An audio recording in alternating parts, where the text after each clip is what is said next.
Kerajaan Kandis adalah kerajaan pertama dan tertua yang ada di Nusantara, bahkan lebih tua dari kerajaan Kutai yang selama ini kita ketahui bahwa kerajaan Kutai adalah kerajaan tertua di Nusantara.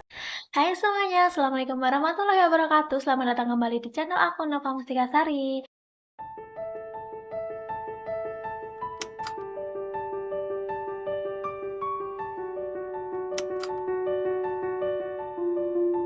Gimana nih kabar kalian hari ini? Semoga selalu sehat ya. Kalau di tempat aku, akhir-akhir ini lagi sering banget hujan sama angin juga. Kalau di tempat kalian gimana nih? Tapi, apapun cuaca dan kondisinya, semoga kita selalu sehat dan selalu dalam lindungan Allah Subhanahu wa Ta'ala ya. Dan jangan lupa juga kalian konsumsi makanan-makanan yang bergizi, konsumsi air putih yang cukup, penuhi vitamin, mineral, dan juga istirahat yang cukup agar kita selalu sehat ya. So, di video kali ini aku akan ngajakin kalian untuk membahas tentang sejarah. Jadi, hari ini kita akan membahas tentang sebuah kerajaan kuno yang dipercaya sebagai kerajaan tertua di Nusantara. Bahkan, kerajaan ini juga sudah berdiri sejak abad ke-1 sebelum Masehi. Dan nama kerajaan tertua ini adalah Kerajaan Kandis. Dan jika selama ini yang kita ketahui bahwa kerajaan tertua yang ada di Indonesia adalah Kerajaan Kutai, ternyata sekarang ada teori yang mematahkan kepercayaan ini. Kenapa? Karena Kerajaan Kutai sendiri berdiri pada abad ke-4 sampai ke-5 Masehi. Sedangkan Kerajaan Kandis sudah ada sejak abad ke-1 sebelum Masehi. So, sekarang kita masuk ke sejarah dari Kerajaan Kandis. Kerajaan Kandis, atau yang juga dikenal dengan nama Kerajaan Kancil Putih, merupakan sebuah kerajaan kuno yang terletak di Koto Alang, Kabupaten Singingi, Riau. Namun keberadaan dari Kerajaan Kandis sendiri masih menyimpan banyak misteri. Tidak banyak sumber yang menjelaskan tentang asal-usul dan pendiri dari Kerajaan Kandis. Dan salah satu sumber yang menyebutkan nama Kandis ada di sebuah kitab Negara Kertagama yang ditulis oleh Empu Prapanca pada abad ke-14. Dan di dalam kitab tersebut dituliskan bahwa Kerajaan Kandis merupakan salah satu wilayah taklukan Majapahit. Selain dari kitab Negara Kertagama, asal-usul dari Kerajaan Kandis juga tertulis dalam sebuah buku yang berjudul Pacu Jalur dan Upacara Pelengkapnya, karya Suwardi Samin, yang menyebutkan bahwa pendiri dari Kerajaan Kandis merupakan keturunan dari Alexander Agung dari Makedonia, dan orang tersebut bernama Maharaja Diraja. Dan di dalam buku tersebut juga dijelaskan bahwa setelah Maharaja Diraja sampai ke Sumatera,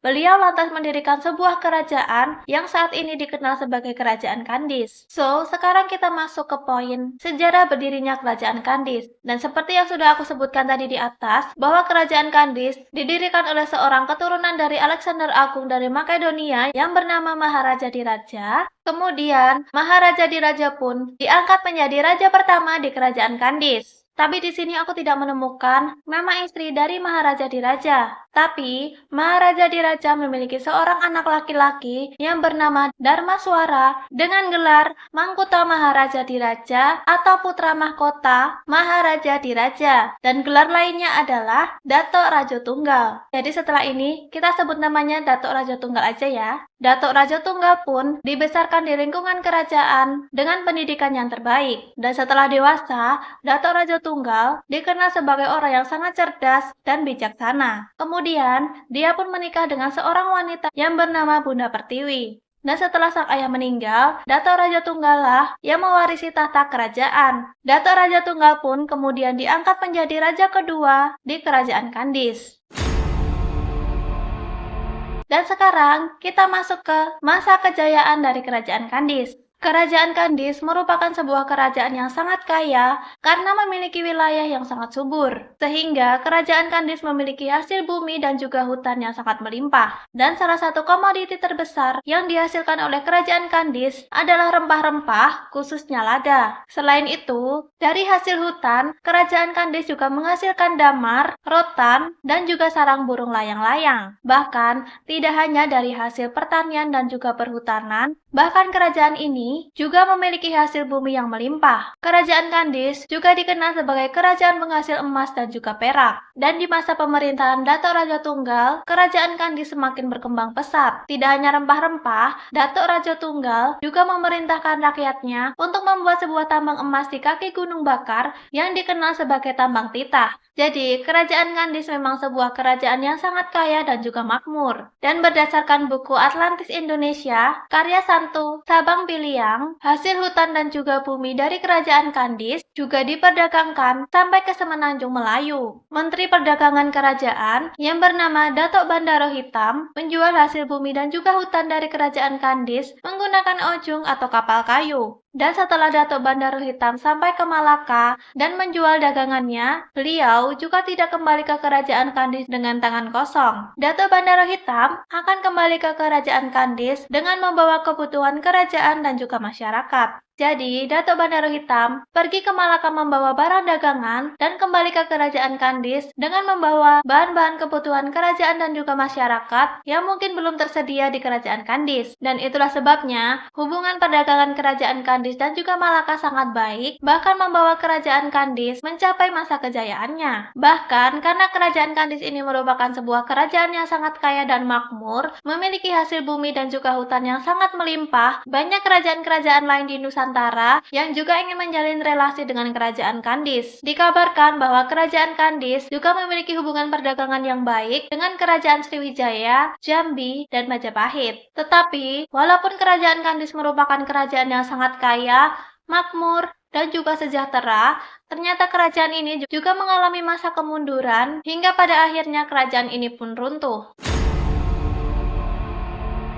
So, sekarang kita masuk ke masa keruntuhan dari Kerajaan Kandis. Jadi, ada beberapa faktor yang dipercaya menjadi penyebab dari keruntuhan Kerajaan Kandis. Faktor yang pertama adalah penyerangan Kerajaan Jambi ke Kerajaan Kandis. Pada saat itu, Kerajaan Jambi melabuhkan perahu-perahunya ke sebuah lubuk dan menjadikan lubuk tersebut sebagai pusat pangkalan penyerangan. Dan karena serangan dari Kerajaan Jambi ini, Kerajaan Kandis pun mengalami kekalahan. Dan setelah kalah, Kerajaan Kandis kemudian diambil alih oleh Kerajaan Jambi dan namanya diubah menjadi Lubuk Jambi. Faktor yang kedua adalah konflik internal. Konflik dari para bawahan raja hingga perebutan kekuasaan menjadi alasan dari kehancuran Kerajaan Kandis. Dan pemicu dari konflik internal ini tak lain dan tak bukan adalah karena kekalahan Kerajaan Kandis dari Kerajaan Jambi. Jadi setelah Kerajaan Kandis mengalami kekalahan, terjadi banyak konflik dan juga pergolakan di dalam Kerajaan Kandis. Dan karena dari pihak intern pun sudah terjadi banyak pergolakan dan juga konflik, kondisi Kerajaan Kandis pun menjadi tidak stabil hingga akhirnya mengalami keruntuhan. Dan faktor ketiga penyebab runtuhnya Kerajaan Kandis adalah serangan yang dilakukan oleh Raja Sintong dari Cina. Raja Sintong juga dikenal dengan ekspedisinya yang disebut Ekspedisi Sintong. Dipercaya bahwa saat itu Raja Sintong menyerang Kerajaan Kandis hingga para pembesar-pembesar Kerajaan Kandis pun tewas di tangan Raja Sintong. Dan menurut sebuah buku yang berjudul Kandis dan Salakanagara adalah kerajaan tertua di Nusantara, karya Erik Haryansyah menyebutkan bahwa tempat berlabuhnya kapal Raja Sintong disebut Sintonga. Dan setelah Raja Sintong berhasil mengalahkan Kerajaan Kandis, Raja Sintong dan prajuritnya pun melanjutkan perjalanan ke Jambi. Lebih lanjut, disebutkan juga bahwa negeri Rantau Kuantan awalnya adalah sebuah wilayah dari kerajaan yang dikenal sebagai Kerajaan Kandis. Hal tersebut dibuktikan dari sumber-sumber tertulis maupun cerita rakyat sekitar. Dan sebenarnya tidak ada yang tahu pasti kapan dan bagaimana kerajaan ini berakhir. Ada yang mengatakan bahwa Kerajaan Kuantan muncul untuk menggantikan Kerajaan Kandis. Namun, ada juga yang percaya bahwa Kerajaan Kandis masih bertahan hingga abad ke-16 Masehi saat Portugis datang ke Nusantara.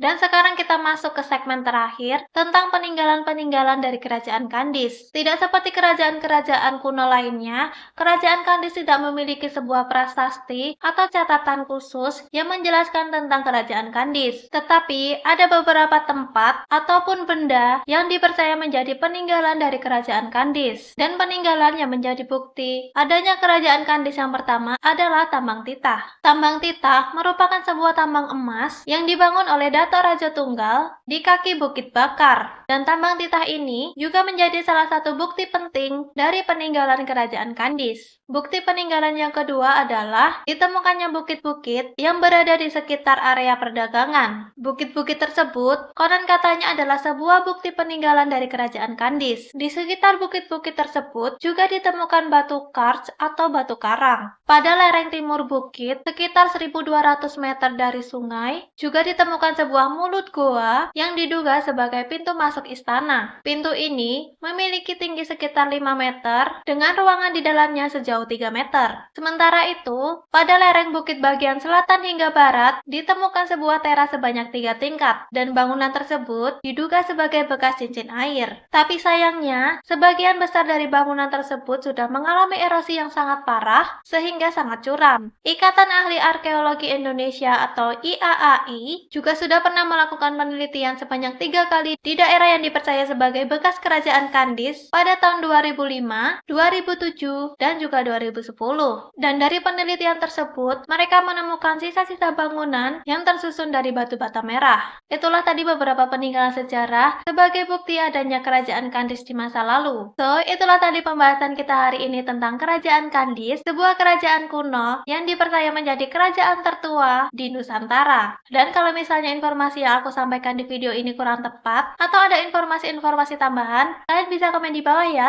supaya kita bisa sama-sama belajar. Dan aku juga pengen tahu, kalian suka nggak sih kalau aku bahas tentang sejarah-sejarah kayak gini? Kalau kalian suka, kalian bisa komen di bawah ya, supaya ke depan aku juga bisa bikin video tentang sejarah-sejarah kayak gini. Karena kalau aku pribadi, aku suka banget tentang sejarah-sejarah Indonesia. Bahkan, salah satu pelajaran yang aku suka banget waktu sekolah adalah pelajaran sejarah. Kalau kalian suka juga, kalian bisa komen ya. Dan cukup sekian dulu pertemuan kita hari ini. Kalau kalian suka videonya, jangan lupa kalian klik like-nya, share juga ke sosial media yang kalian punya. Komen juga di bawah kira-kira topik apa yang seru buat kita bahas di video selanjutnya. Dan jangan lupa juga kalian klik tombol subscribe-nya di bawah dan nyalakan lonceng notifikasinya supaya kalian nggak ketinggalan kalau aku upload video baru. Bye-bye!